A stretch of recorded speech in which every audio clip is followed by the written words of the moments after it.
M170चा कंट्रोलवाला आहे, ब्रासमध्ये येतो. तर याच्यामध्ये तुम्हाला पोझिशन अशी आहे, हा मिक्सरसाठी म्हणजे 6 वे आहे, हा टोटल 6 वे आहे. हा मिक्सरसाठी दिलेला आहे.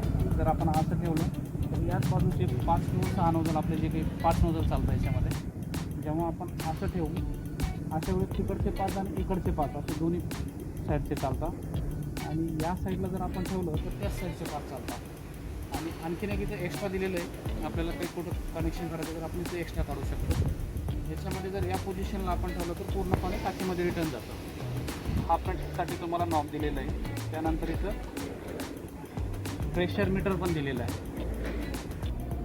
हा 90 डिग्रीमध्ये तुम्हाला बोंडीमिली 2200 कंपनीचं इटालियन शॉप दिलेलं आहे. 90 डिग्रीमध्ये तुम्ही कसंही वळू शकता, PTO न बंद करता. त्यानंतर टाकीच्या खाली पण आपण इम्पोर्टेडच शॉप वापरलेला आहे, जो कार्डन शॉट असतो. हा लाईट वेट आणि हेवी ड्युटी असतो. याच्यामध्ये आता हा इटालियन गिअरबॉक्स दिलेला आहे आपण. याच्यामध्ये 2 स्पीड आहेत, मिडियम आणि हाय असे 2 करू शकतो आपण. एक न्यूट्रल एक आहे. म्हणजे पहिल्या गिअरमध्ये जर असेल तर एका PTOच्या रेशोला फॅन हा साधारण 4 वेळा फिरतो. आणि सेकंड गिअरमध्ये जर आपण ठेवतो तर 5.5 वेळा फॅन फिरतो एका रोटेशनला PTOच्या.